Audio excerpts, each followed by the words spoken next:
इस तरह से भगवान यहीं से प्रकट होगा, कथा से, नाम से। क्योंकि जिस व्यास जी ने कथा लिखी है वो कौन है? भगवान के 24 अवतारों में से एक अवतार। व्यास जी ने कितनी कथाएं लिखी, अब ध्यान दो जरा। हम ये बताने जा रहे हैं भागवत पुराण क्यों लिखा, कब लिखा, कैसे लिखा। एक वेद था माताओं पहले, एक। अब 4 सुनते हो ना, पहले एक था। व्यास जी के मन में आया कि जगत को वेद इसलिए दिया गया है कि वेद के अनुसार चल करके लोग अपने अपने ठिकाने पे पहुंच जाएं, अपनी मंजिल पे पहुंच जाएं। जैसे नक्शा होता ना हमारे पास,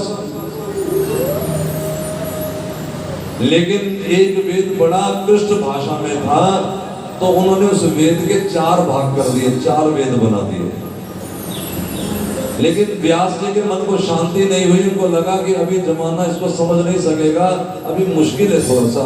तो उन्होंने वेदों से फिर 108 उपनिषद बनाए। और यहां तक भी जब उनका मन नहीं माना तो उन्होंने फिर उसके आगे पुराण लिखने शुरू किए। 17 पुराण बनाए। कितने बनाए? 17। टोटल है 18। अभी भागवत नहीं लिखा था, तब की बात है। 17 पुराण लिख दिए थे। मैं बहुत बड़ी बात बता रहा हूं, आपने पहले कभी ना सुनी होगी। एक वेद से फिर 4 बनाए व्यास जी ने। और ये व्यास जी को सारे मानते हैं, ऐसा कोई नहीं बैठा जो व्यास जी को ना मानता हो। इनका दिन भी मनाते हैं, जैसे कृष्ण जन्माष्टमी मनाते हैं, जैसे रामनवमी मनाते हैं, जैसे नवरात्रि मनाते हैं, जैसे शिवरात्रि मनाते हैं। इसी तरह हर कोई व्यास पूजा भी मनाता है, गुरु पूजा भी मनाता है। तो व्यास पूजा वही पूजा, इन्हीं का दिन है। इस गद्दी जहां मैं बैठा हूं, इस गद्दी का नाम है व्यास गद्दी।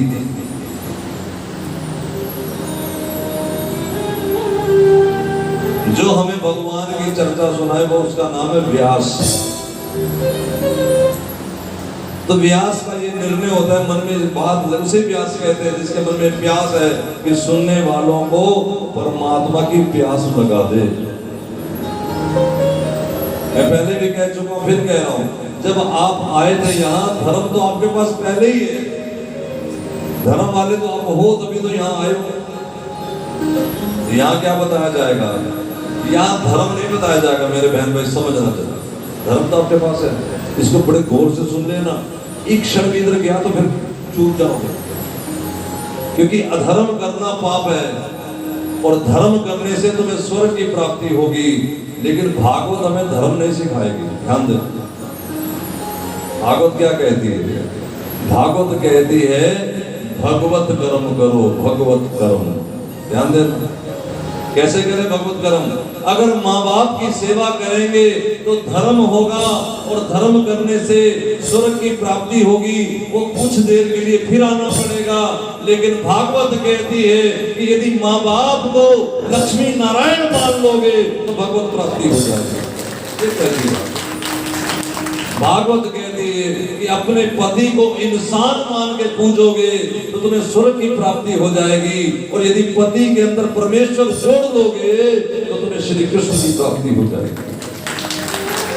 भागवत कहती है कि किसी को दान दोगे तो तुम दानी बनोगे, और दान देने वाला स्वर्ग जाता है, और स्वर्ग जाके फिर आना पड़ेगा। नहीं, अब तुम किसी को दान ना करना, अब तो सामने वाले को गोपाल मान लेना, भोग लगाना, तो भगवत प्राप्ति हो जाएगी। और नहीं तो फिर इस तरह मानना कि मुझे गोविंद ने दिया है, गोविंद ही लेने आया है। अगर हर वस्तु में भगवान जोड़ लोगे तो यही कर्म हमारा भगवत कर्म बन जाएगा, नहीं तो सिर्फ धर्म रह जाएगा। और अगर ऐसे करते फिरोगे कुछ भी, तो कुछ भी नहीं निकलेगा। मर्जी है तो कर दिया, मर्जी है तो ना से। भाई अगर घूमने जाना है तो पति को टाइम से रोटी बना के दे दो, तौलिया भी दे दो, पानी भी दे दो, पति भी समझ जाता है इनको चक्कर है। तो वो उतना काम हो जाएगा कितना जो तुमने अपनी मांग धरवानी हो, मांग पूरी हो जाएगी, बस इतना। अगर पति को परमेश्वर नहीं मानते, पति मानोगे तो तुम्हें स्वर्ग की प्राप्ति होगी, पति लोक की प्राप्ति होगी। लेकिन अगर पति को ही कृष्ण मान लोगे तो श्री कृष्ण की ही प्राप्ति होगी।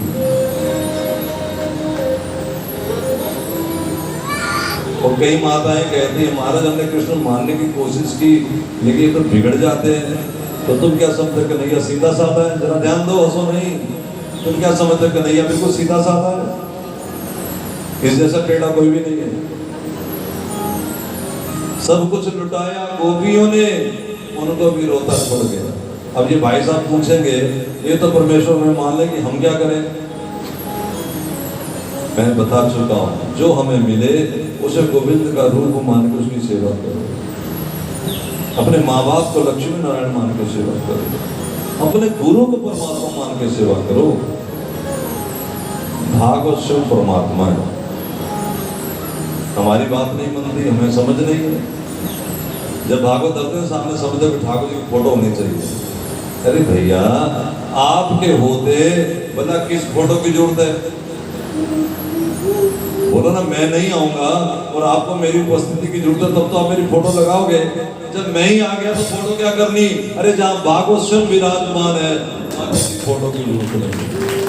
ठाकुर जी स्वयं विराजमान है। लेकिन जब हम इस बात पे मान्यता श्रद्धा बने तब बनी कैसे थी भागवत वो सुना। तो व्यास जी ने सतना पुराण लिख लिए, लेकिन व्यास जी को लगा कि अभी मैं लोगों को समझा नहीं पाया। उन्होंने महाभारत लिखा लेकिन बात बनी नहीं। महाभारत में ही गीता जी है। गीता जी कोई अलग से ग्रंथ नहीं है, महाभारत का एक अंश, उसका नाम है गीता जी। जैसे रुद्राष्ट्र गाते नमामि शमीशान निर्वाण रूपम, ये कोई अलग शास्त्र नहीं है, ये रामायण का ही एक स्तुति है, उसको कहते हैं रुद्राष्ट्र। बात समझ में आ रही है कि नहीं? चलो आए ना समझो, मान लो। जब बात नहीं बनी तो व्यास जी नदी किनारे निराश हो गए कि कैसे करूं कि जगत को भगवत मार्ग दिखाऊं। तब नारद जी आ गए। नारद जी ने कहा उदास क्यों बैठे हो? आप तो सब जानते ही हो। नारद जी हंसने लगे। व्यास ने कहा हंस क्यों रहे? नारद जी बोले कि तुम लोगों को भगवान का मार्ग दिखाते दिखाते लोगों को और झांसे में डाल दिया है। तुमने लोगों के लोहे की बेड़ी काट के सोने की बेड़ी लगा दी। 10 रुपए दान करो, अगले जन्म तुम्हें 10,000 मिल जाएगा। मिलेगा तो पैसा ही, भगवान तो मिलेगा नहीं। कुछ समझ आ रही कि नहीं? और मैं आज कह रहा था दिन में कि पाप का फल दुख होता है और पुण्य का फल सुख होता है। दुख में तो भगवान की याद आती है, सुख में आना बड़ा मुश्किल है।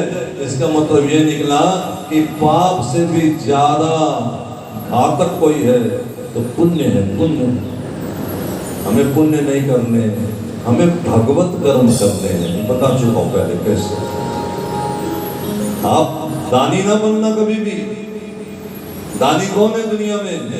दाता एक राम, भिखारी सारी दुनिया। इसने कहा दाता बनने बैठ गए हो? मंदिर में पंखा लगवा के और पंखे को सफेद से लाल कर रहे हो, फलाने ने लिखवाया, फलाने ने, यही खत्म हो गया, सारी बात ही खत्म हो गई। मंदिर में यदि कहीं तुमने एक दिया भी दान किया है तो इसका तुम्हारे इस हाथ ने दिया तो इस हाथ को पता न लग जाए।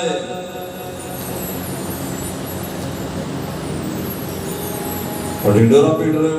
जब तक माइक पे अनाउंस ना कराए तब तक हमें सबर कहाँ आएगा? तो ठीक है माइक पे अनाउंस होगा, लोगों में वाह वाह होगी, बात खत्म, यही खत्म।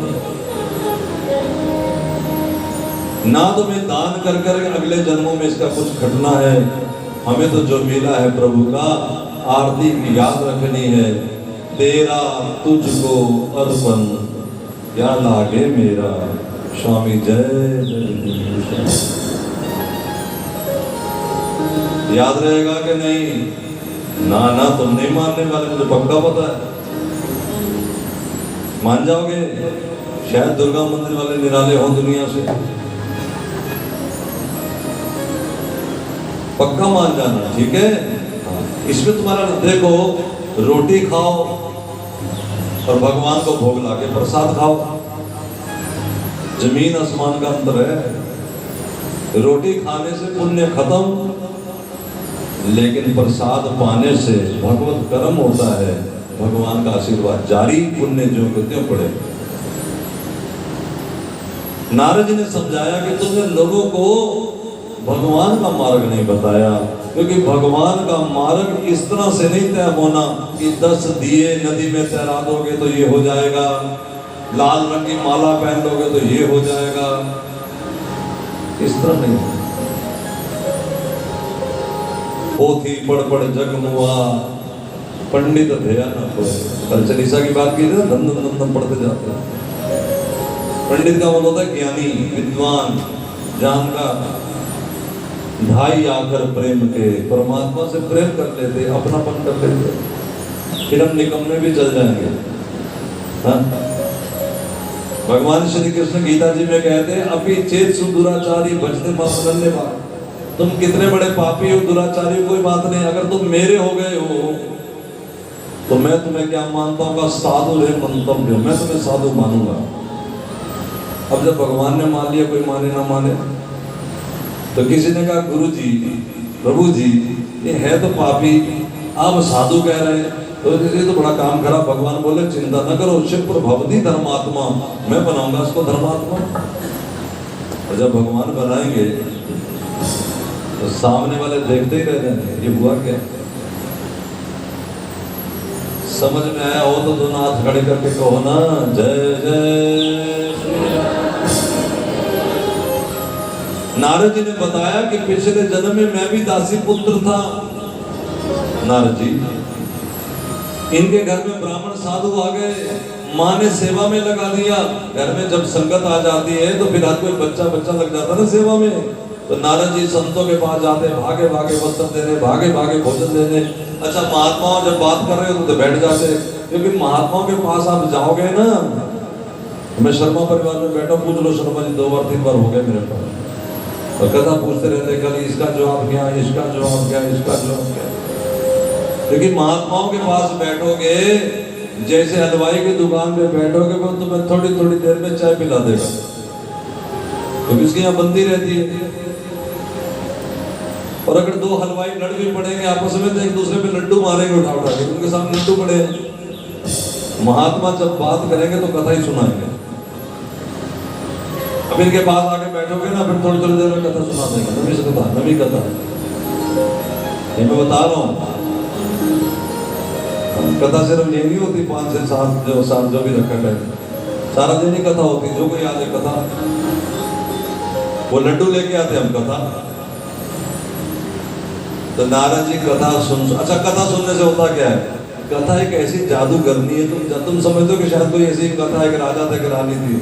कथा में एक जादू चलता है, वो तुम्हें पता नहीं, जब चल पड़ेगा, तुझे अभी चल पड़ा होगा वैसे, बाकी तुम्हें पता लग जाएगा सामने जब भुचक्के नाचोगे ना। कथा में जादू होता है, जादू। कथा हमारे मन को भगवान की ओर खींचती है, हमें भगवान अच्छा लगता है। अभी तो भगवान है, बस इतना पता है, अपना कहाँ लग रहा है। भगवान है, कौन है, मशीन है। हाथ लगाओ पेपर पास, हाथ लगाओ ब्याह हो जाएगा, हाथ लगाओ दुकान चल जाएगी। नहीं, अपना है भगवान, ये बताएगी कथा। नारद जी को पता लग गया। जब संत जाने लगे तो नारद जी भी साथ जाने लगे। माँ रोने लगी, माँ विधवा थी, कल्ला कल्ला पुत्र था। संतों ने कहा रुक जा, कोई बात नहीं। उसने कहा मेरा मन तो आपके बिना नहीं लगता। संतों ने कहा अब हम सारी दुनिया को साथ नहीं ले जा सकते ना भाई, अगर मेरे बिना मन नहीं लगता तो एक काम करो, क्या, जो मैं कहूँ वो करो, मैं तेरे साथ ही हूँ। क्या करो, अपने स्थान पे रह करके नाम जपो, भगवान को याद करो, जो मैं सुनाया उसको अपने मन में याद करो। जैसे अपने विवाह की रील को याद करते हो, जैसे किसी लड़ाई को याद करते हो, जैसे किसी उत्सव को, त्योहार को याद करते हो, इसी तरह बैठ करके भगवान को याद करो। कैसे याद करना है क्या वो मैं बता दूंगा, अभी सारी चीज आती है। नारद जी ने कहा तो फिर मेरी माँ मर गई एक दिन, मैं सब छोड़ छाड़ के, क्योंकि और कोई काम तो था ही नहीं, ये जिम्मेदारी पूरी हुई, तो मैं जाकर के एक पर्वत पर बैठ के भजन करने लगा। और मेरे नींद में, ध्यान में, स्वप्न में भगवान आए। भगवान ने आके स्वप्न में क्या कहा कि मैं तेरे सामने प्रत्यक्ष नहीं आ सकता, जैसे हम और आप ऐसे नहीं, जैसे बिरलों के सामने होता है। क्यों? क्योंकि अध कचरों के सामने मेरा आना मुश्किल है, आधा इधर आधा उधर। तो फिर आए क्यों? भगवान बोले इसलिए आया हूं तुझे बताने के लिए कि तू जो भजन कर रहा है, ये मैं तुम्हें समझा रहा हूं। स्वप्न में अगर भगवान आ जाए, ध्यान में आ जाए, याद में आ जाए, तो ये बताने के लिए आएंगे कि भजन तेरा ठीक चल रहा है, करता रहे, यही भजन। कई लोग पूछते महाराज मेरे सपने में ठाकुर जी, इसका क्या मतलब है? तेरा सिर है मतलब। हाँ, पति की याद आए मतलब है कि पति से प्रेम है, माँ बाप की याद आए मतलब माँ बाप से प्रेम है, भूत प्रेतों की, बहनों की, चुड़ैलों के स्वप्न आए तो समझ लो हमारा इनसे प्रेम है। और यदि भगवान की याद आए तो समझ लो भगवान से हमारा प्रेम है। समझना समझाने के है ना। एक संत ने लिख के भेजा है, ओ मैनू शाम ते सपने आउंदे ने, इंज लगदा शाम बुलाउंदे ने, मैनू खांदे पींदे उठदे बहंदे नशा रवे दिलदार दा। ओ मैं वृंदावन नू जाना है, मेरा शाम है बाजा मार। ओ मैं वृंदावन नू जाना है, मेरा शाम बाजा मार। मैनू शाम दे सपने आउंदे, इंज लगदा शाम बुलाउंदे। ओ मैनू शाम दे सपने आउंदे, इंज लगदा शाम बुलाउंदे। मैनू खांदे पींदे उठदे बहंदे, खांदे पींदे उठदे बहंदे नशा रवे दिलदार दा। मैं वृंदावन नू जाना है, मेरा शाम है बाजा मारना। मैं वृंदावन नू जाना है, मेरा शाम बाजा मारना।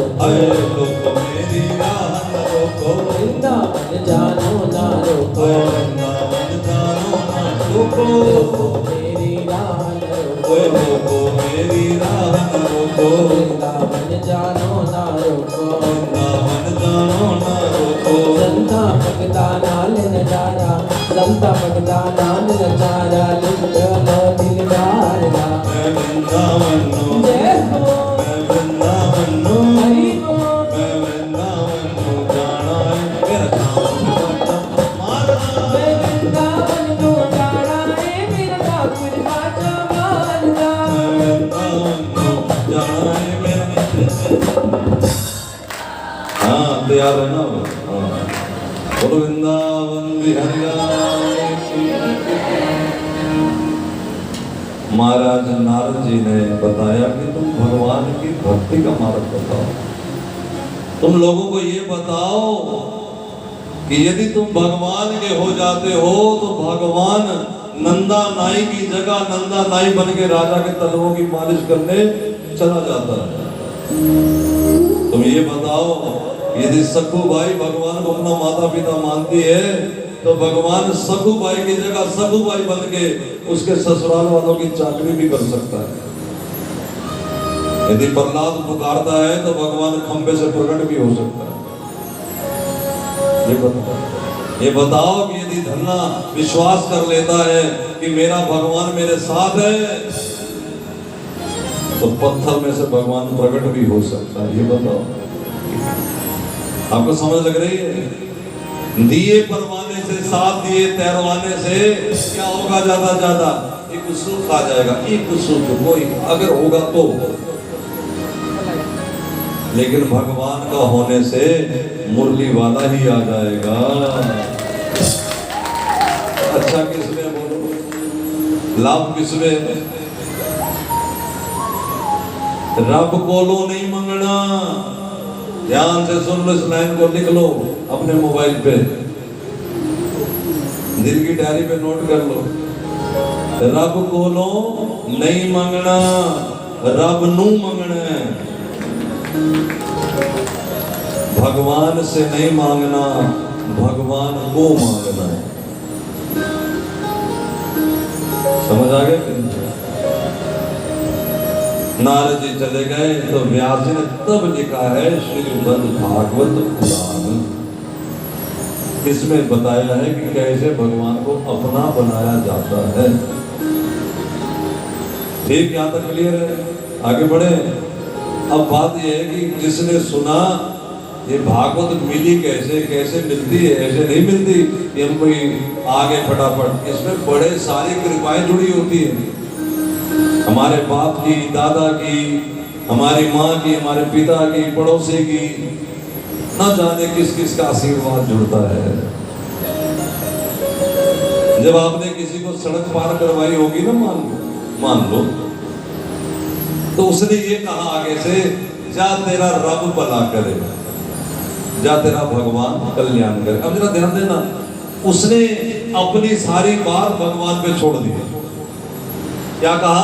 भगवान कल्याण करे। अब उस बेचारे ने गॉड ब्लेस यू, उसने बता दिया कि मैं असमर्थ हूं, तेरी बात तो भगवान सुनेगा, और उसके दिल से आशीर्वाद निकला तो गोविंद ने उसी समय सुन लिया और लिख दिया हमारे खाते में, जा अब तुझे भागवत कथा मिलेगी।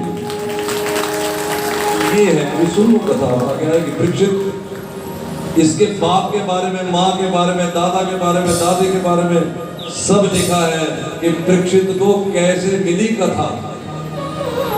ये पांडवों के वंशज है परीक्षित, अभिमन्यु के पुत्र हैं, अर्जुन के पौत्र हैं, द्रौपदी के पौत्र हैं। दुर्योधन जब मर गया था, जब उसकी कमर टूट गई थी, अधमरा सा लेटा हुआ था मैदान में, तो उस समय उसकी हालत बड़ी गंभीर थी। उसका दोस्त अश्वत्थामा वहां खड़ा था। उसने कहा कि भाई, मैंने तुझे सोने के पलंग पे सोते देखा है, इस तरह जमीन पे लेटे देख करके मेरा दिल रो रहा है। उसने कहा ये कोई खास चीज नहीं है, मेरा जो दिल तड़प रहा है वो इस तरह कि हम 100 मर गए तो 5 में से 1 की टांग भी नहीं टूटी। यह है दुर्योधन बुद्धि।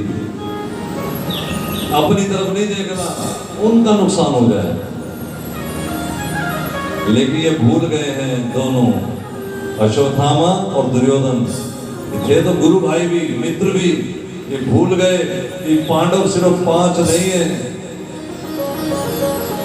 पांडवों को तो श्री कृष्ण का आसरा है। पांडवों के पास तो केवल एक ही आसरा है, और जिसे भगवान का आसरा है उसका कोई बाल बांका भी बिगाड़ नहीं कर सकता। ये भागवत सिखा रही है। आप फिर समझ रहे, पैसे का आसरा, धन का आसरा, बल का आसरा, यौवन का आसरा, पति का आसरा, पुत्र का आसरा, ये तो जगत के सब लोगों के पास है, और उनका कोई काम बिगड़ता देखा नहीं आज तक, जिन्हें गोविंद का आसरा।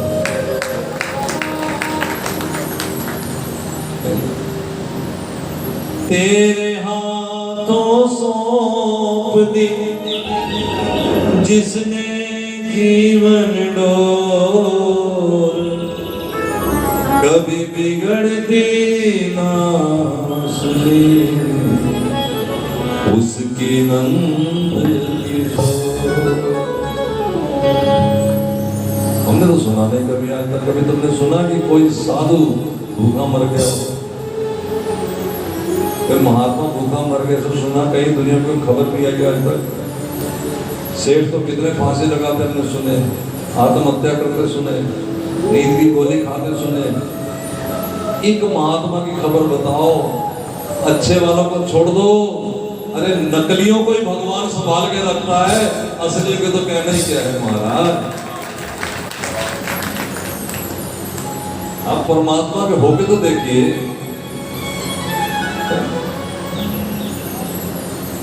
लोग कहते हैं बाबा जी बड़ी मौज है, पंजाब में मैंने सुना। तो हम कहते बाबा जी बन जाओ भाई, लेकिन बाबा जी बनने में मरना हो जाएगा, मौज तो बाद में आएगी ना। बाबा जी एक ही तरह से बना जाता है, तो भेष बदल के नहीं, अपेंडिकली बाबा जी है। जब आप अपनी जिम्मेवारी गोविंद के चरणों में समर्पित कर दें, बस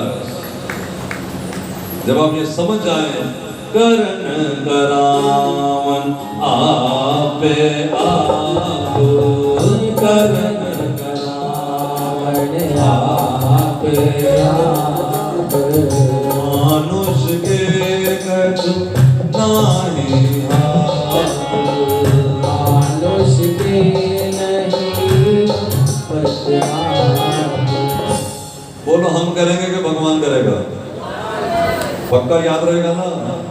अब घर जाके बहू डांटेगी तो आगे से बोलना नहीं, तो कहना चलो भगवान तुझे माफ कर दे, ये ना कहना तेन रब देखेगा ना, ये नहीं कहना। क्या कहना है? ईश्वर तुझे सद्बुद्धि दे। महात्मा जी जा रहे थे नौका पे, तो महात्मा जी ने भद्र कराया था, मुंडन कराते तो भद्र कहते, और जब महात्मा जी ने भद्र करा लिया तो नवयुवक बैठे थे मंचले, उन्होंने अंगुली से बजाया, बाबा जी घड़ा कच्चा है कि पक्का? तो बाबा जी मानी मन कह रहे, प्रभु कृपा रखना, घड़ा पक्का ही निकले, कच्चा न निकले। बाबा जी की सहन शक्ति देख के आकाशवाणी हुई, रे संत अगर तू कहे तो मैं अभी नौका को पलट दूं, इन सब को डुबो मारूं और तेरे को बचा के ले जाऊं। अब हमें बाबा जी बनने सब तो घर में भेष नहीं बदलना, दिल बदलना। क्या करना है जो बाबा जी ने किया? क्या कहा? हे प्रभु, यदि उलटने पे ही आए हो, पलटने पे ही आए हो, तो सरकार नौका क्यों पलट रहे हो? इनकी बुद्धि ही पलट दो प्रभु। तो घर जाके देवरानी जेठानी से तेन रब देख लो, भगवान से कहना प्रभु इसको सद्बुद्धि दो, मेरी भी बुद्धि संभाल के रखो प्रभु, कि मेरी बुद्धि डामाडोल ना हो। जैसे संत ने कहा ना कि प्रभु घड़ा पक्का ही निकले, कच्चा ना निकले, संभाल ले। और किसी आदमी में ऐसी हिम्मत नहीं है अपनी मर्जी से, अपने बल से कोई अपने आप को संभाल सके। दुनिया में जो जो संभले हैं वो प्रभु कृपा से ही संभले हैं बस। और जो कृपा के भरोसे उसे संत कहते, साधु कहते, इतनी सी बात। बहुत बड़ा कोई मुश्किल नहीं है, हमने मुश्किलें डाली हुई हैं ऐसे टेढ़े मेढ़े, सीधा सीधा रास्ता है प्रभु का। होना तुम्हें आता है, पहले पिता के थे, अब पति के हो गए, और जब पति के हुए तो क्या किया? पिता का घर बार छोड़ा, पिता का खानदान छोड़ा, पिता का नाम छोड़ा, सहेलियां छोड़ी, रिश्तेदारी छोड़ी, सब इनके ऊपर कुर्बान कर दिया। क्या टेंडर बना रखा था कि सुख देगा? सोच के आगे सुख दे या दुख दे तेरे हवाले, बस यही करना परमात्मा से, सुख दे या दुख दे। ओ पावे चंगिया ते पावे मंदिया, मैं ता तेरे रंगा दे विच रंगिया। पावे चंगिया पावे मंदिया, मैं ता तेरे रंगा दे विच रंगिया। अगले लाइन में याद रखना, अपना तो हो गया क्या? गुणी है तो भी तेरे, अवगुणी है तो भी तेरे, पक्का ना? और इधर भी कह दो क्या? हमें डूब दे, हमें तार दे, सानू डोमे करना तेरिया चंगिया।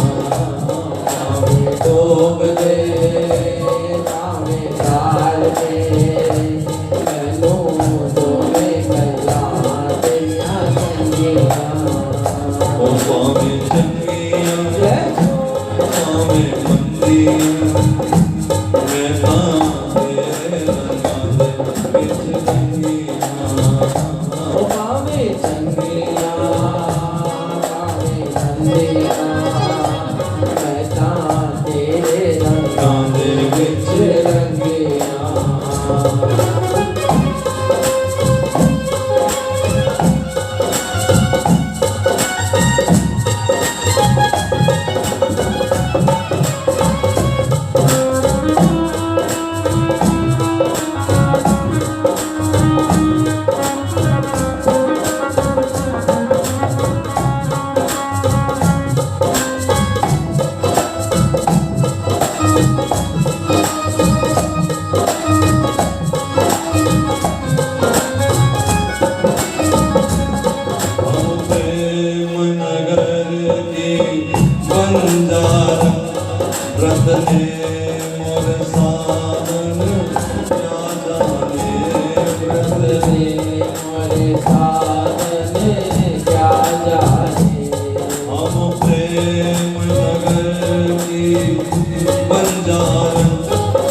बदने मोर साधन क्या जाने, बदने मोर साधन क्या जाने। हम श्याम के नाम की दीवानी, ब्रह्म ज्ञान की उलझन ना जाने, ब्रह्म ज्ञान की उलझन क्या जाने। ये तो प्रेम की बात है बूढ़ो, हरि हरि। ये तो प्रेम की बात है बूढ़ो, कोई क्या समझे कोई क्या जाने, कोई क्या समझे कोई क्या जाने। मेरे और मोहन की बातें, हरि हरि मेरे और मोहन की बातें, या मैं जानूं या वो जाने, या मैं जानूं या हो जाने। हम डूब गए सानू में गला तेरियां चंगियां, डूब गए आवे तारे सानू जोड़े गलियां तेरियां चंगियां। चंगियां जाने मंदियां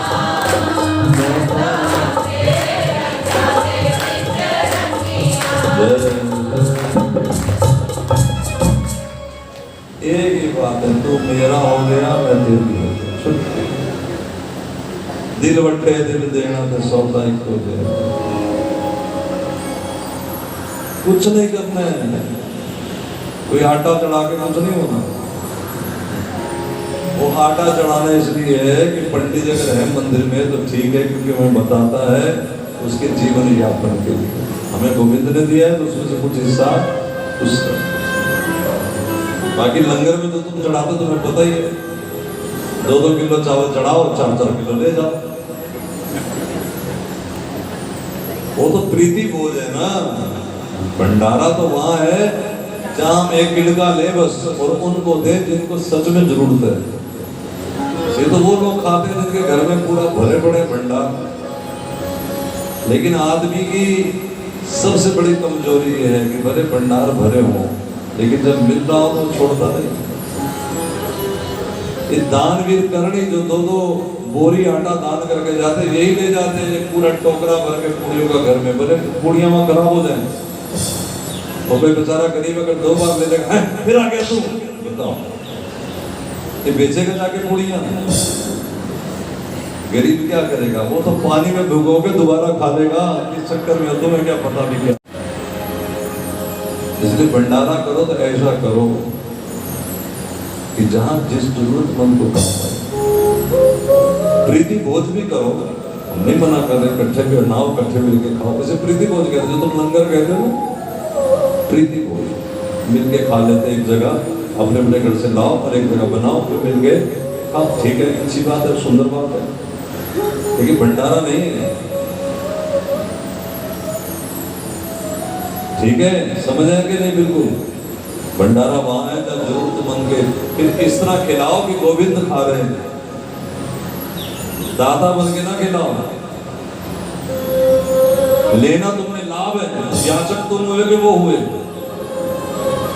लाभ लेना है ना, गोविंद मान के खिलाओ, पूर्ण लाभ मिलेगा। थोड़ा लाभ मिलेगा अगर तुम उसको भिखारी मान के खिलाओगे, मैं पहले बता चुका हूं। ठीक है, तो कहो ना एक बार हाथ उठा के, जय जय जय वृंदावन बिहारी। इन्हें गोविंद का आश्रय है भाई, जिनको गोविंद का आश्रम का कोई कुछ नहीं कर सकता। नो, अब अश्वत्थामा ने देखा रो रहा है तो उसने कहा कि अच्छा घबराना, आज मैं एक का बजे सिर काट के लाऊंगा जरूर। और इन्हें नहीं पता कि उन बेचारों को चाहे पता हो ना हो, लेकिन उसको सबका पता है। उसने आधी रात को ही कहा चलो चलो घुमा के लाऊं, सैर करा के लाऊं। ये पांचों पांडव उठ के कन्हैया के संग चले गए। पीछे श्रद्धामा आया, द्रौपदी के छोटे छोटे बच्चे सोए थे, उनका गला काट के ले गया। अंधेरे में सोचा पांडव में। दुर्योधन को जब समझ लग गई तो बच्चों के सिर है, वो इस अटैक से मर गया कि हमारा कुल का ही नाश हो गया। अभी उन्हें पता नहीं था कि उत्तरा के यानी अभिमन्यु की पत्नी के गर्भ में भी एक अंश पल रहा है। यही है परीक्षित। अब बात यह है कि परीक्षित को कथा सुनने को क्यों मिली? क्योंकि वो 5 पुत्रों का हत्यारा अश्वत्थामा जब अर्जुन पकड़ के लाए, धर्म की तो अब होगी ना परीक्षा। 5 हमारे को 2 किलो बैंगन उठा के ले जाए ना तो हम 10-10 गाली निकालते हैं। और ये 5 पुत्रों का हत्यारा है। लेकिन जब द्रौपदी ने देखा कि वो गुरु पुत्र भी है और ब्राह्मण भी है, तो द्रौपदी बोली मुच्यताम, छोड़ दो। गुरु पुत्रो नित्राम ब्राह्मणों, ब्राह्मण भी है गुरु पुत्र भी है। ब्राह्मणों नित्राम गुरु पुत्रो, छोड़ो। ये है धर्म। ऐसे नहीं होता कि सब ठीक ठाक कर धर्म। आपातकाल परखिए चारी, धैर्य धर्म मित्र और नारी। मित्र कब पता लगेगा? जब मुसीबत आएगी कितना हमारा है, धीरज कितना हमारे में, जब सिर पे बांस गिरेगा तब पता लगेगा। और धर्म मानव कितने हैं जब मुसीबत सिर पे खड़ी होगी तब। इस बात से युधिष्ठिर सहमत थे, क्योंकि युधिष्ठिर तो धर्म का अवतार है। नकुल से देव बट गए। भीमसेन बोले नो, बिल्कुल नहीं छोड़ना चाहिए। अरे आतताई है, बच्चों को मार दिया। अब बचा अर्जुन। श्री कृष्ण बोले अर्जुन तुम्हारी क्या सलाह है? अर्जुन बोला हमारी वही सलाह है केशव जो तुम्हारी सलाह है। कन्हैया बोला फिर हमने तो 2 सलाह दे रखी है कि ब्राह्मण को कुछ कहना नहीं चाहिए और आतताई को छोड़ना नहीं चाहिए। अर्जुन बोले वाह रे टेढ़ी टांग वाले, तेरी बात भी टेढ़ी हो, तो हम भी तीसरा रास्ता निकाल लेते हैं। ध्यान देना मेरी बात पे। अपने बड़े बुजुर्गों का अपमान करना, अपने बड़े परिवार के माता पिता की सारी संपत्ति अपने नाम करा के उन्हें निहत्था करके अपमानित कर देना, उनकी बार बार हत्या के बराबर है।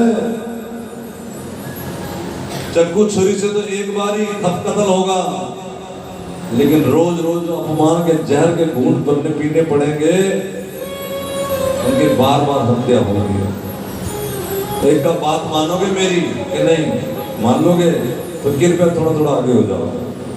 बस आप यूं तक रहना, आगे बाकी आगे थोड़ा थोड़ा जल्दी जल्दी सबको आगे को। राधा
अर्जुन ने कहा कि आपने सिखाया कि बड़ों का अपमान कर देना उनकी मृत्यु के बराबर। तो उसकी सिर आधा मूंड के, मूछ आधी मूंड के और मणि मस्तक में से निकाल के अश्वत्थामा को छोड़ दिया, निहत्तर करके अपमानित। तो उन्होंने ब्रह्मास्त्र का अनुसंधान किया, जो उत्तरा के गर्भ पे उन्होंने उसका वार कर दिया अश्वत्थामा। अब ये तो गई दादी धर्मवान कि जब 5 पुत्रों का हत्यारा खड़ा है तो भी धर्म पे टिकी रही। ये दादाजी हैं जो नवरस्ता। अब माँ उत्तरा वो कैसी है? वो ना भागी है वैद्य की तरफ, ना किसी दाई की तरफ, कहाँ भागी? श्री कृष्ण की तरफ। पाहि पाहि महायोगे देव देव जगतपते नान्यं तवद्वयं पश्य यत्र मृत्यु परस्परम्। हे कृष्ण मैं आपकी शरण में हूँ, क्योंकि जहाँ मृत्यु भी नहीं जा सकती वहां आप पहुंच सकते हो। मेरे गर्भ की ओर ये जलता हुआ बाण आ रहा है, ये देवता मेरी रक्षा करो। और यदि मौत का आना इस समय बड़ा जरूरी है तो मेरी मृत्यु हो जाए, लेकिन मेरे गर्भ की रक्षा हो जाए। वर मांगने की कला होनी चाहिए। और जब मां मर जाएगी तो गर्भ बचेगा क्या? भगवान ने उसी समय अंगुष्ठ का रूप बनाया और कोई नहीं जा सकता वहां मां का गर्भ है जहां। भगवान वहां पहुंच कर चारों तरफ अपना प्रकाश फैला दिया। उस अश्वत्थामा का भेजा अस्त्र का प्रकाश इसमें सम्मिलित हो गया और परीक्षित को गर्भ में ही भगवान का दर्शन हो गया। जय जय श्री राम, जय श्री राम। गद्दी पर बैठे युधिष्ठिर राज तिलक किया गोविंद ने और भगवान जाने लगे द्वारिका। लेकिन कुंती महारानी जो भगवान की बुआ है उसने रोक लिया, चरणों में गिरने लगी। तो भगवान ने कहा बुआ जी क्या कर रही हो? तो खबरदार, आज बुआ शोर है नहीं तो बस आज तो बस इतना पता है कि तुम भगवानों में पुजारी हो। मुझे अपने दिल के बलबले ठंडे करने तो बोलने तो जो बोलना है। हाँ बोलो बोलो बोलो। नमस्ते पुरुषम तो अधीश्वरम प्रकृते परम अलक्ष्यम सर्वभूतानां अंतर्बहिर्वस्थितं कृष्णाय वासुदेवाय देवकी नंदनाय च नंदगोपकुमाराय गोविंदाय नमो नमः। हे कृष्ण तुम सबके अंदर बाहर स्थित हो, मैं तुम्हें जानती हूँ, आप परमात्मा हो, ईश्वर हो। बड़ी बड़ी लंबी लंबी स्तुति गा करके कुंती महारानी ने मांगा क्या? झोली पसार दो, मेरी झोली में डालो। क्या? विपदा संतुना यत्र तत्र तत्र जगत गुरु। हे गुरुदेव, हे भगवान, मेरी झोली में संसार की विपदाएं डाल दो, मुसीबतें डाल दो। गोविंद बोले बुआ जी क्या मांग रही हो? कोई नहीं मांगता। बुआ जी बोली सबका अपनी अपनी मांग है। मैंने तो देखा है कि जब जब मेरे बच्चे मुसीबत में थे तो तेरा साथ था। आज मेरा पुत्र राजगद्दी पे क्या बैठा, तू छोड़ के जा रहा है। आग लगे ऐसी राजगद्दी में मुझे नहीं चाहिए, लेकिन मुझे तो अपने कृष्ण का साथ चाहिए। और मैं जानती हूँ नमो किंचन वित्ताय। मैं तुम्हें देखो कुंती बुआ बता रही है, जरा ध्यान से सुनो। तुम गरीबों के चलते फिरते बैंक हो, चलते फिरते बैंक लेकर। एटीएम वाले को तो एटीएम निकलवाने जाना पड़ता है, लेकिन तुम्हारा भक्त जहां बैठ करके जो करना चाहे करे, क्योंकि उसकी पूर्ति करने के लिए तुम्हें आना ही पड़ता है। नमो किंचन वित्ताय। बुआ को गले लगा लिया भगवान ने, वापिस आ गए। रात को सारे चले कृष्ण का दर्शन करने कि चलो रुकी गए तो थोड़ी बातचीत करें। देखा तो भगवान आंख बंद किए ध्यान कर रहे थे। सबने पूछा कि प्रभु आप भी ध्यान करते हो, आपका भी कोई भगवान है? कन्हैया बोला हाँ मेरा भी भगवान है। तो आपका भगवान कौन है? कन्हैया बोला कि जो भक्त हर मुसीबत में, खुशी में, सुख में, दुख में, दिन में, रात में केवल मेरा ध्यान करते हैं। हे अर्जुन, फिर मैं बैठ के उन भक्तों का ध्यान करता हूं। इस समय किसका ध्यान कर रहे हो? तो इस समय कहा 56 दिन से तड़प रहा है मेरा भक्त भीष्म पितामह और मांग रहा है क्या? कृष्ण आजा रे कन्हैया आजा रे कन्हैया आजा रे कन्हैया कन्हैया आजा रे कन्हैया आजा रे आजा रे आजा रे आजा रे आजा ओ कन्हैया आजा रे कन्हैया कन्हैया आजा रे कन्हैया आजा रे। पांडवों को लेके वहां पहुंच गए। पितामह ने कहा युधिष्ठिर जिसे तुम अपना मामे का पुत्र मानते हो, जिसने युद्ध में तुम्हारा रथ चलाने में भी संकोच नहीं किया, जानते हो वो कौन है? वो परमात्मा है जिसका मैं भजन करता हूं। ये तो लीला कर रहा है, खेल कर रहा है। इस खेल को वही जान सकते हैं जो भगवान के निज जन हो जाते हैं। उन्हें तो दिखाई देता है भगवान कहाँ खड़ा है। यहाँ भी खड़ा है तुम्हारे बीच में, तुम्हारे घर में भी है, गली में, मंदिर में, गांव में, कहाँ नहीं है। हर बार तुम उसे कोनी मार के जाते हो, हर बार से बुरा भला कह के जाते हो, फिर मंदिर में आके कहते हो कि तेरी आरती उतारू। वो सब जानता है। इसलिए प्रेमी का हाल क्या है? अब जो मैंने सुनाया, अगर तुम्हें सच में लगे, ठीक लगे, टिकाने लगे, दिल में बैठ जाए, तो तुम प्रेमी हो जाओ। प्रेमी का हाल क्या है? जरा सी आहट होती है तो दिल ये बोलता है कहीं ये वो तो नहीं है। इसलिए प्रेमी किसको मारे, किसको डांटे, किसको डपटे, वो तो हर एक से बच के निकलते हैं। कहीं ये वो तो नहीं, कहीं ये वो तो नहीं। आंख में चोरी का खेल है।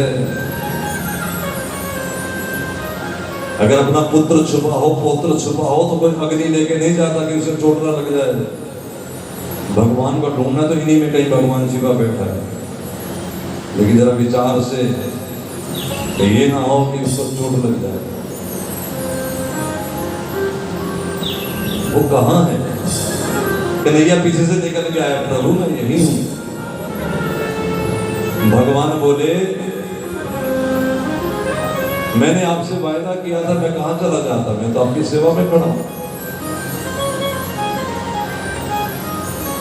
ये वायदा था भगवान का पितामह से। क्या वायदा था? यूं तो पितामह को इच्छित मृत्यु का वरदान था कि जब चाहे तब मरे, लेकिन उन्होंने कृष्ण से वायदा रख दिया था कि जब मैं मरूंगा तुम्हें आना पड़ेगा। भगवान ने कहा एक बात बताओ, जब मैं कभी आऊंगा तब शरीर छोड़ोगे या शरीर छोड़ोगे तो मुझे आना पड़ेगा? अलग अलग बात है ना। कि कभी मैं लुधियाने आऊं तो तुम कोई उत्सव कर लोगे, एक उत्सव करोगे तो मुझे स्पेशल आना पड़ेगा। तो प्रेम जितना गहरा बात उसी तरह से होगी। अगर बहुत गहरा होगा तो आप क्या कहोगे? हम जब कहेंगे आना ही पड़ेगा। यही कहा था पितामह ने, आना पड़ेगा। भगवान आए। एक पितामह ने प्रश्न किया, ये प्रश्न आप सबका है। पितामह ने प्रश्न किया कि प्रभु मैंने अपने भजन के बल से पिछले 100 जन्म देखे हैं, मैंने ऐसा कोई पाप नहीं किया कि मेरे अंग अंग में बाण बिंधा हुआ है। एक कांटा चुभ जाए ना, रात भर नींद नहीं आती, 10-10 दिन। और जिसके आर पार बाण है लोहे के, उसका क्या हाल होगा? पितामह को कृष्ण बोले तुम तो सिर्फ 100 जन्म देखे हो, मैं तेरे अनंत जन्म जानता हूं, मैं दिखाता हूं क्या है। दिव्य दृष्टि से दिखाया कि पिछले जन्मों में एक बालक थे, एक सर्प को बाण की नोक से उठा के दूर झाड़ियों में फेंक दिया, लंबे लंबे नुकीले कांटे आर पार चुभ गए कीकर के। कहा कन्हैया ने गिन लो पितामह, जितने कांटे हैं उतने बाण है, ना एक कम है ना एक ज्यादा है। और 56 दिन तक सर्प तड़पता रहा पितामह। आज 56वां दिन ही है। भले तुम्हें इच्छा मृत्यु का वरदान है, लेकिन मेरी माया से पार नहीं जा सकते, सब मेरी माया में बंधे हुए हैं। तुम्हारी 56 दिन से पहले इच्छा हो ही नहीं सकती थी। ये है माया का बल, ये तुम्हारे कर्मों का परिणाम है। वो प्रश्न जो तुम्हारा है वो पितामह बोले, अगर कर्मों का फल ही भोगना है तो फिर आरती करने का, पूजा करने का, कीर्तन करने का क्या लाभ? फिर एकादशी रखने का, कंठी पहनने का, वृंदावन जाने का, गंगा स्नान करने का क्या मतलब? अब ध्यान से सुनना मेरे बहन भाई, प्रताप नगर वालों। श्री कृष्ण बोले, ये जो तुम्हारे को दुख मिले हैं, ये जो बाण आर पार बिंदे हैं, ये तुम्हारे कर्मों का फल है, और मैं जो तुझे लेने आया हूं ये तेरे भजन का फल है। मैं भी तो आगे खड़ा हूं। दुनिया मांगती है इतना तो करना स्वामी जब प्राण तन से निकले, गोविंद नाम मुख हो, और मैं तो स्वयं खड़ा। धन्य हो गए पितामह। मांगा क्या? मांगा है ललित गति विलास वन गुहास्य पर्ण निरीक्षण कलबित तोरु माना। उन जिन गोपियों की संगत में आप रह करके टेढ़ी मेढ़ी चाल चलते हो, मुस्कुराते हो, हंसते हो, नाचते हो, गाते हो, मुझे इस टोल में शामिल कर दो। मैंने बता चुका हूँ कि आत्मा न स्त्री है न पुरुष है। आत्मा को जिस सांचे में डाल दिया जाए आत्मा वो है, और गोपी न कोई स्त्री है न पुरुष है, गोपी अभेद लिंगा है। जैसे दुर्गा माँ न स्त्री है न पुरुष है, अभेद लिंगा है, इसी तरह श्री कृष्ण शंकर न पुरुष है न स्त्री है, अभेद लिंगा है। शंकर ही कभी कभी पार्वती हो जाते हैं, पार्वती कभी कभी शंकर हो जाती है। क्या हम लोग मर्जी बन जाएं, बच्चे बन जाएं, बूढ़े बन जाएं, जवान बन जाएं, एक के 100 बन जाएं, 100 का 1 बन जाएं, इनकी नकल नहीं हो सकती। ठीक है, जय जय। अगले दिन कन्हैया चले गए द्वारिका, और जब कन्हैया द्वारिका गए, तेरी कोई मंगल गावोरी, तेरी कोई तेरी मेरी मांग सजाओरी, मेरी मांग सजाओरी। आज तेरी है पी की सवारी, आज तेरी है पी की सवारी। तेरी कोई लक्ष्मी बारोरी, तेरी कोई लक्ष्मी बारोरी। तेरी मेरी नजर उतारोरी, तेरी मेरी नजर उतारोरी। आज किया मोर घर आए, आज किया मोर घर आए। तेरी कोई ताली बजाओरी, तेरी कोई ताली बजाओरी।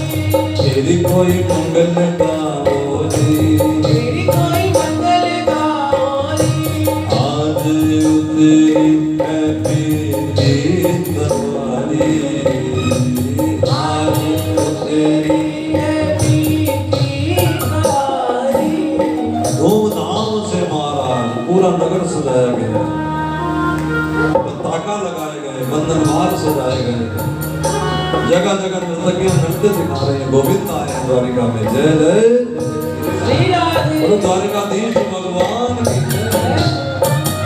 आगे आगे महाराज जो मंगते मांग रहे हैं उनको वस्तु दी जा रही है, गोविंद की जयकार हो रही है। महल में उतरे भगवान, जिस दरवाजे पे जाते रानी बाहर आती है, कहीं सत्यभामा, कहीं जामवंती, कहीं रुक्मिणी जी, और आरती उतार रही है और गा रहे हैं क्या? मेरी कोई मंगल गाओरी, तेरी कोई मंगल गाओरी। आज पिया मोरे घर आए, आज पिया मोरे घर आए हैं। तेरी कोई लक्ष्मी बारोरी, तेरी कोई लक्ष्मी बारोरी। आज उतरी है पीर की सवारी, आज उतरी है पीर की सवारी। तेरी मेरी नजर उतारोरी, तेरी मेरी नजर उतारोरी। तेरी मेरी नजर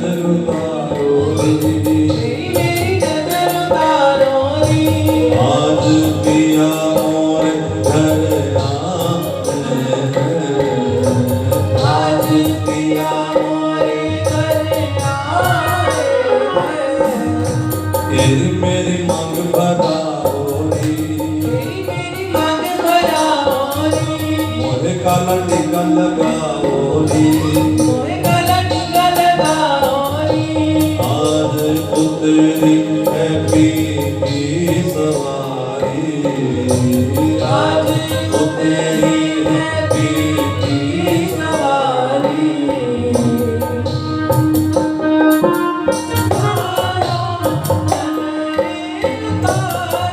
चित्त में याद रखना है आरती उतर रही है भगवान की। आहा, कितना जबरदस्त मुकुट पहना हुआ है, गजब की मालाएं लहरा रही हैं और चमर ढुलाए जा रहे हैं और सब भगवान आज राधाधीश बन गया है, तो द्वारकाधीश भगवान की।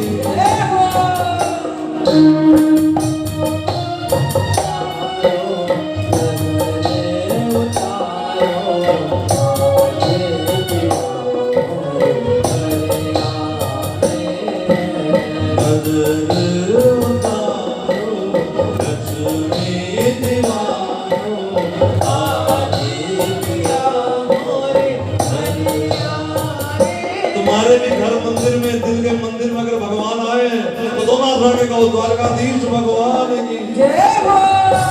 मेरी कोई ताली बजाओ रे, मेरी कोई ताली बजाओ रे। आज पिया मोरे घर आए, आज पिया मोरे घर आए। ओ आज पिया मोरे घर। साथ में आए थे अर्जुन, देख देख करके महाराज अर्जुन रोता जा रहा है। क्यों? क्योंकि अर्जुन ने इनसे तांगा खिंचवाने में संकोच नहीं किया और भगवान ने एक नखरा भी नहीं दिखाया कि मैं क्यों तांगा चलाऊंगा तेरा। प्रेम के बल में अर्जुन रथ हांक्यो, भूल गए ठकुराई, सबसे ऊंची प्रेम सगाई। अर्जुन देख रहा है कमाल, घोड़े की खुरसन अपने नाखून से साफ किया करते प्रभु, और यहाँ देखो इनके ठाक बार बार आना बार बार जाना अर्जुन का लगा रहता। पीछे परीक्षित का जन्म हुआ, ज्योतिषियों ने बड़ी बड़ी भविष्यवाणियां की, बड़ा धार्मिक राजा होगा, लेकिन मृत्यु इसकी सर्प के काटने से होगी। पांडव डर गए क्योंकि जिसको सर्प काटता मर जाता है उसकी प्रेत गति होती है। घबराओ नहीं, इसका इलाज करने के लिए भगवान स्वयं इसके शब्द वेदी बाण लगाने के लिए शब्दों से अमृत डाल देंगे अंदर और इसकी मुक्ति हो जाएगी। एक दिन अर्जुन आए, नजर नीची थी, तो क्या हुआ? तो बोले कि जिनके बल से हमने महाभारत युद्ध जीता वो श्री कृष्ण हमें छोड़ के अपने धाम को लौट गए। ये सुनते ही कुंती ने उसी समय शरीर छोड़ दिया। बड़ा दुख लगा था, आघात लगी थी पांडवों को। एक दिन देखा कि लोग घर में ताला लगाने लगे। युधिष्ठिर समझ गए कि अब कलयुग आने वाला है। उसी समय अपने पुत्र को राजगद्दी में बिठाया और आप भजन करने के लिए वन को प्रस्थान कर गए। परीक्षित राजा बने छोटी आयु। एक दिन देखने गए कि मेरी प्रजा कैसा जीवन यापन कर रही है, तो देखा क्या, एक बैल खड़ा है जो एक टांग पे खड़ा है, उसे छोटा सा बोना आदमी, गंदा काला, जिसके दांत गंदे, बाल बिखरे हुए, शर्ट का बटन ऊपर नीचे बंद है, गंदे से पीछे गाय रो रही है पास में। परीक्षित ने पूछा ये कौन है जो आपको मार रहा है, आप मार क्यों खा रहे हैं? ध्यान दो आप भी, ये ना समझना कि मेरी बहू बुरी है, मेरी सास बुरी है, मेरा बेटा बुरा है, मेरी औलाद बुरी है। नहीं नहीं, अपना कर्म बुरा होता है। आमदन अच्छी है, परिवार अच्छा है, क्योंकि तुम्हारा भाग्य अच्छा है, तुम्हारा किया कर्म अच्छा है। नालायक वो होते हैं, या समझ लो अज्ञानी होते हैं, जो दूसरों को दोष देते हैं। और धर्म बोला मैं किसे दोष दूं? कोई कहता है राशि ग्रह नक्षत्र का फल है, कोई कहता है कि कर्मों का, कोई कहता है भगवान की इच्छा का, मैं किसको दोष दूं? तो क्या करना चाहिए? चुप करके हंस करके भोग लो। अपना कर्जा चुकाना है तो हंस के चुकाओगे कि रो के चुकाओगे? पिछला चुकाया है, अगला तुमने नवा बना लिया है। जब तुमने दोष आरोपण किया तो समझो नवा कर्म बनो, और करते सारे देख लो बहन जी, लेकिन ना कुछ ठीक किया पर इन्होंने चंगा नहीं किया। वो नहीं करते, वो नहीं करते, वो नहीं करते। ये यूं समझो कि डाकिया अगर मनी ऑर्डर लाया है तो डाकियों को फूलों की माला पहनाने की जरूरत नहीं। तुम्हारा ही कहीं पैसा जमा था, वहां से निकला है, तुम्हें मिला है। और डाकिया अगर खबर लाया कि कोई मर गया है तो उसे थप्पड़ लाठी मारने की जरूरत नहीं, वो कत्ल करके नहीं है, वो तो समाचार लाया है। तो जो हमसे बुरा व्यवहार कर रहे हैं उनका हमसे कोई व्यवहार नहीं, हमारा ही कर्म आगे आगे है। 3 जगह से कर्म का भुगतान होता है, वस्तु से, व्यक्ति से, परिस्थिति से। चौथी को चीज होती नहीं। और 5 जगह से आप भोग सकते हैं, आंख से, नाक से, कान से, जीवा से और स्किन, त्वचा से। और कुछ होता नहीं। इसके पीछे 2 ही कारण होते हैं, पाप और पुण्य। और तुम फिर पुण्य के चक्कर में फंस गए। ये जन्म मिला था राम नाम जपने के लिए, पाप पुण्य करने के लिए, वो तो भोगना है बस। समझ आई कि नहीं? पक्के वाली? ठीक है। जय जय। वृक्ष समझ गए धर्म है, और जो रो रही है वो गाय पृथ्वी है। आज जगह जगह आप दर्शन कर लोगे, सड़क पे निकलो, जगह जगह दृश्य है, बैल रो रहा है, गाय खड़ी है। तुम क्यों मारे हो श्रीमान जी? तुम कौन हो? काला, होंडा, अभद्र, गंदे दांत वाला, बिखरे बाल वाला। आज का फैशन है ना कलयुग का ये, बिखरे बाल, मैले दांत, कपड़े कटे पटे, जान के काट लेना कपड़ों को। हाँ, पैंट वैसे बाजार में मिल जाए 500 रुपए की, और वो काट देते कैंची से, मिल जाती 5000 की। बता, फकीरों वाले कपड़े, बड़े कपड़े पहनते, लिख के रख लो कापी पे घर में, बच नहीं सकते। दरिद्रता आएगी ही आएगी, रुक नहीं सकती किसी भी कीमत पे। जिनके बाल बिखरे हुए हैं, जो बाल समेट के नहीं रखते, हर हालात में गरीबी आएगी, दरिद्रता आएगी। माताओं से भी निवेदन है, कोशिश करके बाल को समेट के ही रखना चाहिए।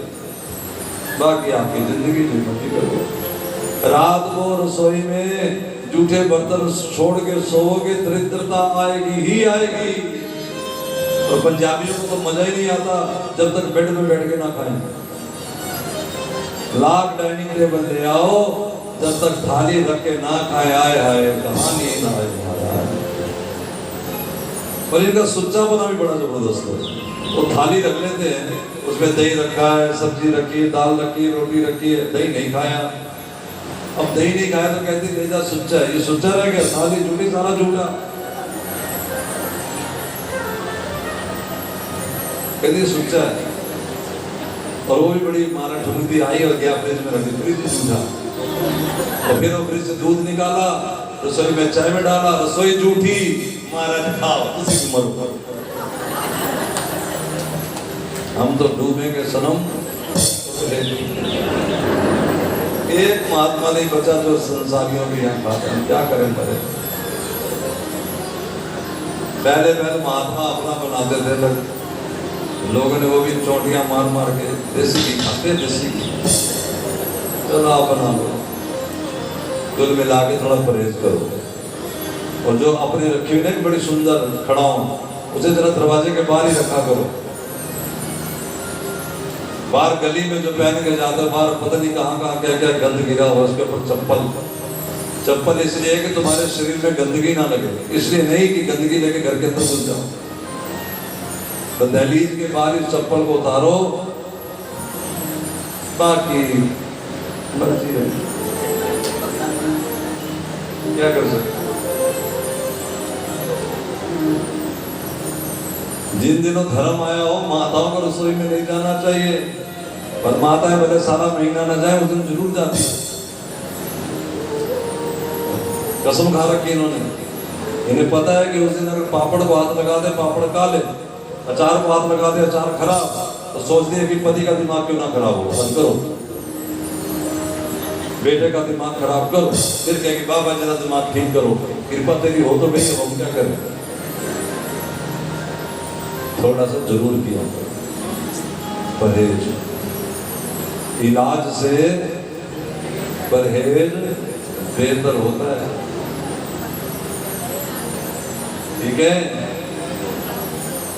उठना है 10 बजे, सोना रात को 2 बजे, बीमारी आएगी आएगी। हम खुद ऐसे फंसे बैठे, क्या करें, बीमारी आएगी पक्का, शरीर खराब होगा। कुछ दिन करके देख लो, भले 15 दिन करके देख लो, रात को 8 बजे से पहले यानी 6-7 जब सूर्य छुपता से पहले खा के 8-9 बजे सो जाओ, सवेरे 3 बजे उठ जाओ, कर 15 दिन सिर्फ, पता लग जाएगा कहाँ गए बीमारियां सब।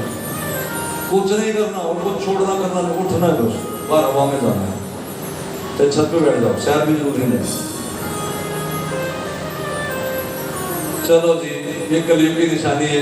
उसने तलवार निकाल, ठहर जा, तेरे चक्कर में मेरे बाप दादा घर से चले गए, कलयुग में तुझे छोड़ने वाला नहीं। कलयुग अब कलयुग भी सुन लो। कलयुग कहता है कि मुझे मारने से पहले मेरी बात तो सुन लो। ऐसे लोग कही जाते हैं कलयुगी कलयुगी, सुन तो लो कलयुग में क्या है। जितना फायदा कलयुगियों को है इतना फायदा किसी को नहीं।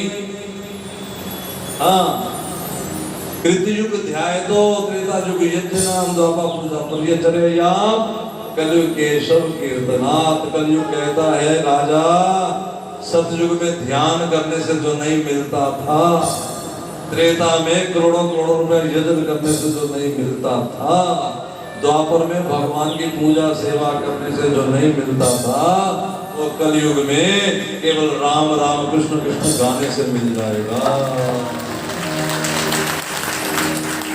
क्या बिगड़ता है, बोलो।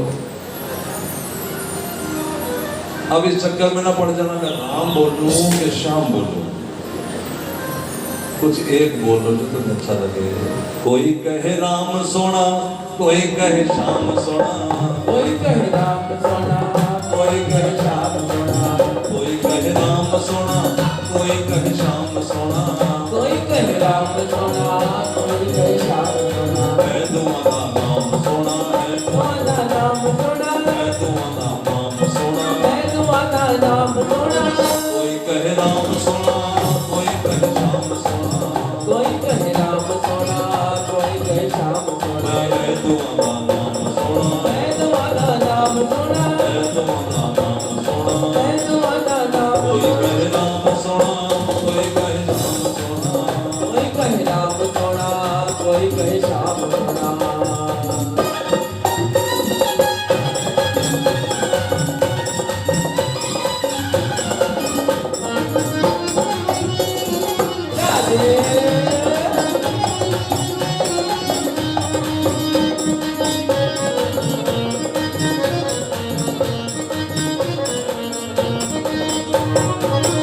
राम ताड़ कमारे कृष्ण पूत न तारे, राम ताड़ कमारे कृष्ण पूत न तारे। वह है तुम्हारा काम सोना, है तुम्हारा काम सोना, है तुम्हारा काम सोना। है तुम्हारा काम सोना। कोई कहे राम सोना, कोई कहे श्याम सोना, कोई कहे राम सोना, कोई कहे श्याम सोना। है तुम्हारा नाम सोना, है तुम्हारा नाम सोना, है तुम्हारा नाम सोना, है तुम्हारा नाम कहे सोना। राम सोना, कोई कहे श्याम सोना, कोई कहे राम सोना, कोई कहे श्याम सोना।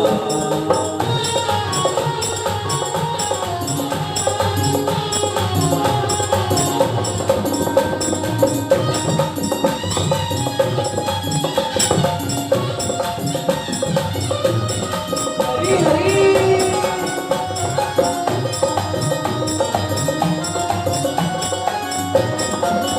राम धनुष तोड़े श्याम मटकी फोड़े, राम धनुष तोड़े श्याम मटकी फोड़े। राम धनुष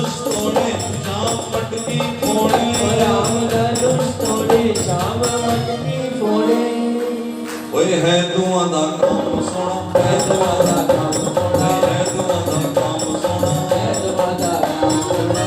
कोई कहे राम सोना, कोई कहे श्याम सोना, कोई कहे राम सोना, कोई कहे श्याम सोना। है दुआ दा नाम सोना, है दुआ दा नाम सोना, है दुआ दा नाम सोना, है दुआ दा नाम सोना।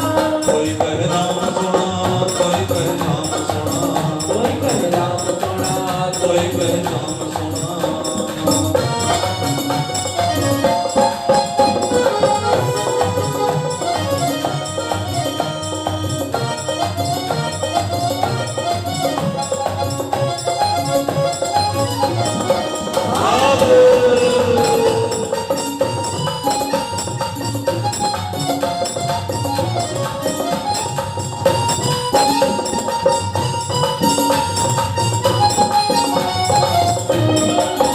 राम तेरे खाए श्याम चावल खाए, राम मेरे खाए श्याम चावल खाए। राम मेरे खाए श्याम चावल खाए, राम मेरे खाए श्याम चावल खाए।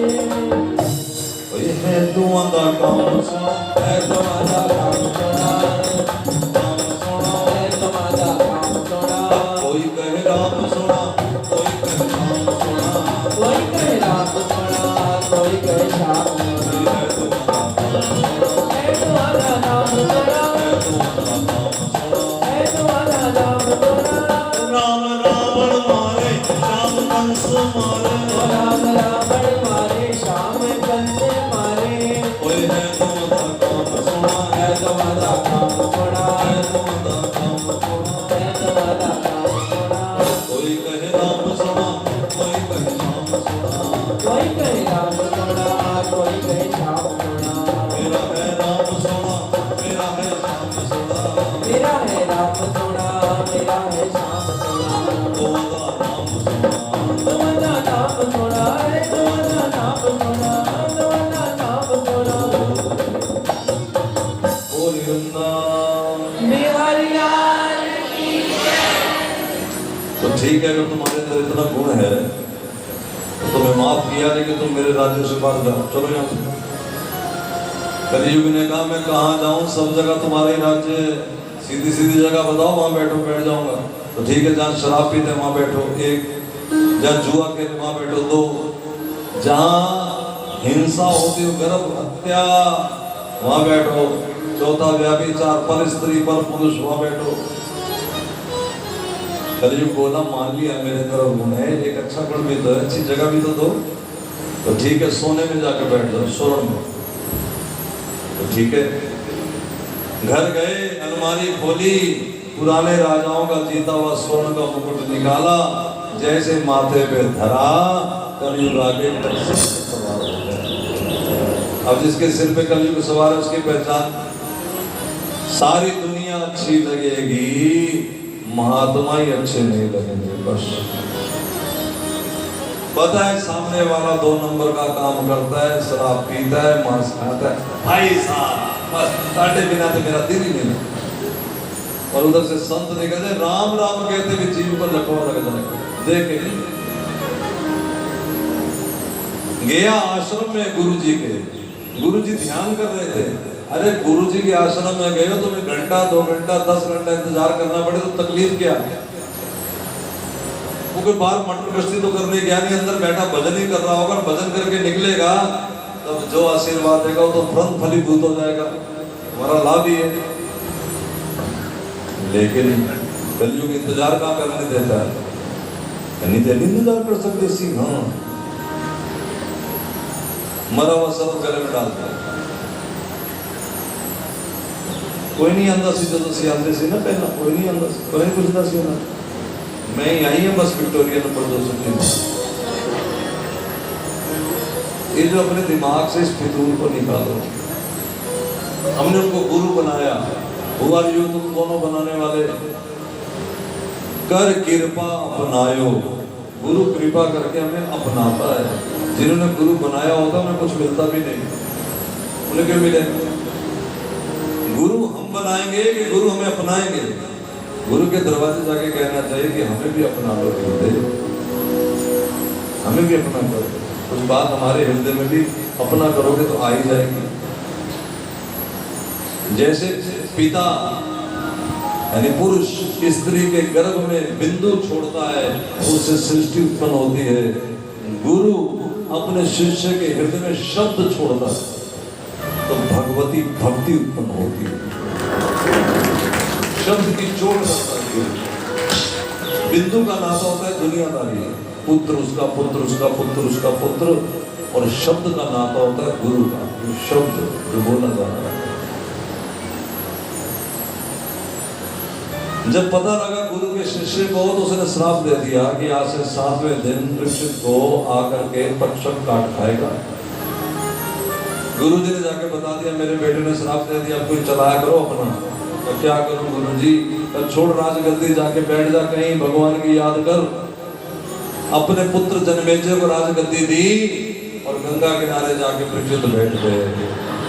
बड़े बड़े संत आ गए वहां, च्यवन, अंगिरा, पुलस्त, व्यास, नारद, लेकिन जिसने कथा सुनानी है उसी ने सुनानी।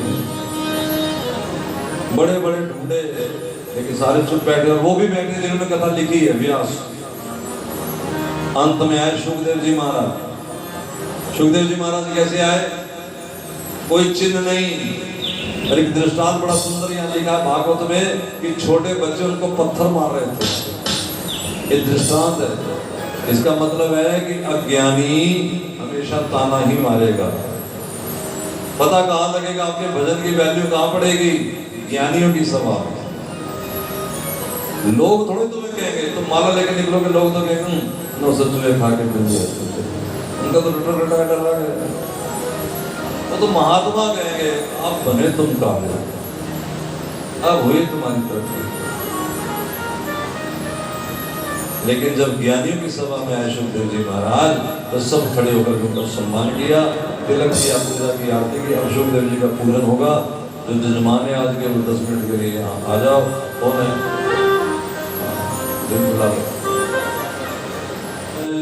श्री राम।